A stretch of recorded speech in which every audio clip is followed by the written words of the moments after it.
Hello, thank you for listening to A Glimpse of the Kingdom. I'm Dr. David Pendergrass. Today's topic is, it's very, very serious. I want to make a few not novel reflections on the MTV Music Awards. You know, growing up, I was part of the MTV generation. I don't know how old I was. I was little when MTV first started airing, and they actually played videos back then, and it was pretty cool when you were a kid.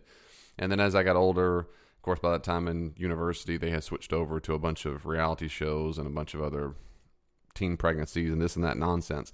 But I remember distinctly when the MTV Music Awards was quite controversial because of the people they had on it. And I distinctly remember watching Madonna roll around on stage in a wedding dress singing Like a Virgin. And that was so controversial to have her roll around on stage with a bunch of clothes on and gloves on her hands and whatever. I mean, everybody, do you remember that? Nowadays, that would be like the Pope rolling around on stage. I guess it was a little controversial, but, you know, Miley Cyrus, who was the main host for the show this year, was almost naked the entire time. I didn't watch the whole show. I didn't because I can't stand it. It makes me so frustrated. The songs are almost always pablum.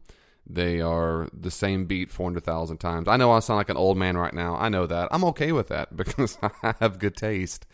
And to watch this young Miley Cyrus look almost naked the entire time is not in my taste, nor do I have any interest in seeing that.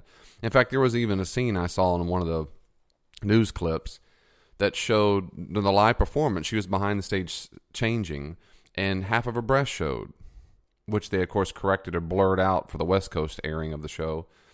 But that's how far we've come. On live TV, on a video show, I mean, there's a girl with their breast showing. Now, I know in Europe, they've been showing breast on TV for a long time, and David, you just sound so puritanical and old school, and who do you think you are? Well, I guess who I think I am as a human being and American, but certainly I'm a Christian, and I think about not only how sad it is to think that's what she has to do to get attention, but it's also very sad to me to think that my own children will grow up in a world where that is absolutely commonplace. That there's no outcry anymore by Christians. There's no outcry about what we're feeding our children, or what they're exposed to. We've gotten so far that to get attention, you have to, of course, everyone knows this, you have to up the ante. You have to go all in and get more and more extreme. So I remember a few years ago when Britney Spears and Madonna kissed on, I think it was MTV Music Awards, and it made the headlines. And now that's passé. That's old school. And it's amazing. You see the girls on the shows. They're almost always naked. I mean, almost really naked on live television, primarily geared towards teenagers. And they dance like, from what I understand, strippers, because they say things like strip clubs and whatever. I haven't been to one, so I'm assuming that's what they look like. And it's amazing to me. It's amazingly sad to me.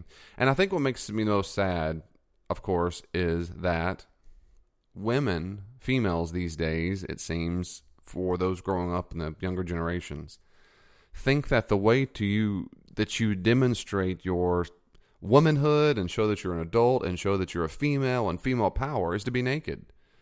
And so we see this all the time in the media, right? Interviews, TV shows, all the time. There's always women saying, why is it we can't express our sexuality? You know, men do it all the time, and that's just normal. But when women do it, we're whores. Well, here's why. And it's interesting. You'll watch the MTV Music Awards and any other kind of award show. The men aren't naked. Men aren't naked. Women are. Women are absolutely objectified, and they're objectifying themselves. They're doing everything they can to be objectified. Not all women, not every woman in the show, not all women at all time, not all Americans. Okay, so if you're getting this worked up, David, we're not all the same. I know you're not all the same. But surely you would concur with me that the trend is the more skin, the more sexual I have to be, a lot of women these days think, to get my power, to show who I am. That's nonsense. And that's sad. It's very sad to think that we have to lead by sexuality. And that's my second reflection, is that it's only indicative of a culture where we have made sexuality the chief component of my personhood. The chief component. You notice this often when you hear homosexuals, those who are attracted to the same gender, whether they act on it or not, they oftentimes will say, it's who I am. It's who I am. It's what I do. It's who I am. Well, again, if you know anything about history, that's not how humans have spoken forever. That's a very recent occurrence to think that your sexuality is who you are. Most cultures on the planet, that's billions and billions of people, do not make sexuality who they are. But it's a very modern, Western, particularly American, and some European view of sexuality. And that's unfortunate. Of course, in a Christian worldview, that's false. It is not who you are. It's not at all who you are. It's one component of who you are. It's one component, and it's not the main thing. It's just not the main thing. Who you are is a child of God. Who are you supposed to be as a citizen of the kingdom of God? You're supposed to act, think, and value things like Jesus of Nazareth. And with his Spirit, after we repent, we're able to do those kinds of things. And it's awesome. It's wonderful.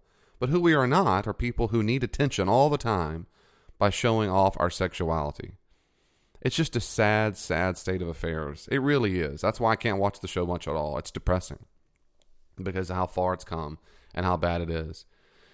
The third point reflection reminds me of just recently in the news, there's talk about people who are transgender, and they have now transgender restrooms at different schools and different places. And this has been going on for a little while, but I'm on the record. I think in the next couple of decades, what we're going to see is an overwhelming push to get rid of gender distinctions at all. An overwhelming push. It's already begun. There are different department stores who do not want to sell clothes based on gender. There are stores that already sell toys not based on gender. So your Barbie dolls and your Jeeps and your soldier guys are all on the same shelf mixed in together. I think the next big next few decades of American history will be an overwhelming sense of a de-genderization. Hashtag de-genderization. I'll make that up. And that is to say, it will become politically incorrect to say things that are like male and female or girly or boy-like. It will be profoundly politically incorrect. And it's coming. And these shows remind me of that. It reminds me of that sexuality being the number one thing of who we are. And then secondly, you can't make a fuss about things anymore. You just have to go along with it. So that makes me sad. Makes me sad that sexuality is, for so many people in their hearts and mind, has taken on the number one characteristic of a human person. And in a Christian worldview, that's silly, it's nonsense, but it's also, again, it's sad. It's a sad state of affairs. Another thing that really struck out to me is everyone's favorite hero, Kanye West. Now, Kanye, married to Kim Kardashian, of the famed Kardashians, who are famous for being famous, and because of her, again, her rear end and her physical appearance and so forth, which demonstrates, again, what Americans really value, what we really, really value, what sells. My son, growing up, he just turned 11 years old, but growing up through the years when he was real little, he would see all these images on the magazines of these women who are half naked, or their swimsuits, or Kim Kardashian included, or it shows their rear end and whatnot. And my son would always say, "Daddy, why do they show that?" He'd be very bothered. Why do they show that on the magazines? And I told him early on, I said, "Son, because you'll learn as you grow up more and more, this is about sex. We talk about sex very young in our family, in our household." And I said, because it sells. I said, you'll learn an expression, sex sells. And it does. That's why it's on the cover. That's why women buy the magazines. That's why some men buy the magazines. Because in our culture, we are inundated. That reminds me of something C.S. Lewis said in Mere Christianity. It's a wonderful chapter when he talks about sexuality. He said, you would never know by looking at the way humans behave, particularly in the Western world, I guess, but maybe around the world. You would never look at us and tell that we are saturated with sex. He said, imagine if you went to a land where people line up in a theater. Of course, in Lewis's time, this is before the internet and before there was pornography on the websites. Imagine if you went to a theater and a woman and a pork chop came out. It was wrapped in foil. And little by little, you unravel the foil and you could see the pork chop. And people's mouths would salivate. And they would start going, woo, woo, and they would start hooting and hollering, and they're so hungry. He said, imagine what you would think if you saw those people. You would immediately assume that they're starving. What would you think if you found out that they weren't starving? That they eat pork chops all the time? that they're surrounded by pork chops? You would think something's gone on awfully awry in this group of people. It reminds me of modern culture now. Lewis did not know, of course, how bad it would get 50 and 60 years later, and I'm sure it is only going to get worse, of how much we are driven by the sexual culture. So my son has learned from magazines and so forth that it is everywhere. And I teach him all the time, son, it's about practicing where we look. You're going to fail. We're surrounded by it. And when you fail, there's grace and so forth. But we got to make up our mind. The other thing reminds me of Kanye West. Kim Kardashian, sorry, the little tangent there. But Kanye West, I'll say this last thing. Kanye West is probably, you could probably diagnose him as having a narcissism disorder. People with narcissists aren't just confident. They have overwhelmingly grandiose views of themselves. They really do dismiss other person's opinions in general because they're not worthy of their time and attention. I've heard several of his songs, if you have to call them that, and his lyrics and so forth. And so his lyrics are always talking about how much he's better than everybody else, and he doesn't have time for that. And part of that is just the rap braggadocio culture. I get it. But Kanye really seems to mean it. And he gave this speech after he received this Vanguard Award from Taylor Swift, he was very rude to her 6 years ago. And he talked about that event, never apologized that I could remember, and went on about how much it's affected him. But then he went on to extol all the artists. But you know what? In the moment, you do what you think is right. I saw one person on TV on the news that said that they were there in the audience, that he actually spoke for 45 minutes. 45 minutes about a bunch of nonsense. But on the TV show, they only aired 12 minutes of it. And the woman said, well, how do people respond? She goes, well, they got bored. They got restless. They started making hissing noises and talking, looking on their phones, because he ranted for so long. 45 minutes. And he ends this long speech with, of course, you could have seen this coming because I'm running for president in 2020. Oh, my Lord. I mean, this Kanye West running for president. Why is that? Because he cares about style, because he's married to Kim Kardashian, because he's a rapper. You know, that I can't start laughing. It's silly in and of itself, but what's worse about it, I think, really, is that the whole audience did not burst into laughter. That it didn't burst into laughter. That people go, what are you talking about, Kanye? Dude, get your award and sit down. You entertained us because you wrote some rap songs. You produced some clothing that people buy. Yay! Woohoo! Entertainer, you wrote some songs. And a beat that you fabricate, and it repeats itself 483 times in one song. And it's bizarre to me we give awards to those people anyway. But let's assume, okay, we'll do that. But then sit down. But the fact that no one burst into laughter of an overwhelming narcissist who claims to want to run for president, it blows my mind that that's the kind of society in which we live. That it's not outrageous to be a narcissist. That's how bad it's gotten in America. Our sense of entitlement is off the charts, and I imagine it's going to get even worse. But what we call confidence is really narcissism and entitlement. And of course, that's a whole other issue in the whole podcast. But it just blew my mind. He might as well declare that he's going to be a cardiologist tomorrow. Or he's going to walk on the moon or own Pluto by the end of the year. I mean, this is the most bizarre stuff. Anyway, well, that's the culture in which we live. So what do we do about that? Well, first off, don't be a narcissist. If you know people like that, man, narcissists are hard. I've had to counsel a couple, and it's real difficult for them to see the reality and own responsibility for anything they do or say, because it's not their fault. It's just because you're wrong or you're incompetent or whatever, or you don't realize how awesome they are. And that's tough, and that's a real disorder. And I'm not laughing at people who have disorders. I'm saying that I'm laughing more at Kanye West. Well, that's what we got going on. And of course, nothing novel in my observations. I guess my encouragement to you, if you're listening to this, if you need any encouragement at all, is that, praise God, not everyone's that way. And the real challenge, of course, really, honestly, sister and brother, is for us not to be like that.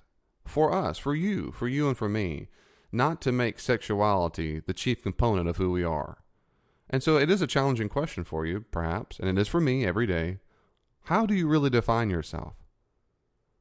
See, it's socially acceptable to say who I am is whatever your job is. And you work 60, 70, 80 hours a week plus because it's who I am. Well, that's not Christian either. God did not design you to work at that place and that's all you do and that's all you are. It's not. Now, what you do matters, but it's not your chief component of who you are in life. So it's a good question to ask, how do you chiefly define yourself? And I hope it's not sexuality. I hope it's not anything else besides the risen Jesus. The other thing, of course, is how much are you entitled? How much are you entitled? How much do you feel like you deserve something? Speaking of entitlement, there's a brand new book coming out by John Townsend. It's called The Entitlement Cure. And I got a pre-release of the book to do a review of it. And several, I guess about a couple hundred people did. And it's cool. So it's going to come out, I think, in October. So look out for The Entitlement Cure when he talks a lot about entitlement. And it'll be a good book for you. Well, until next year, until the next year's awards that we're forced to sit through. Not forced, but you hear my point.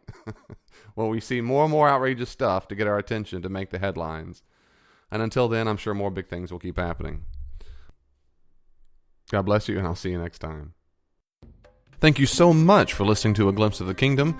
If you want to listen to more, go to my website, davidpendergrass.com, and look at one of the tabs that says podcast. If you click that, it'll take you straight to my podcast on iTunes, or you can search for it on iTunes if you want to, A Glimpse of the Kingdom. But also my website, you'll see another way to get, if you're an Android listener on your phone or you just don't use Mac computers. Again, davidpendergrass.com and click podcast. It'll take you exactly where you need to go, and you can subscribe from there and get this as often as you like, and also see my blogs and so forth.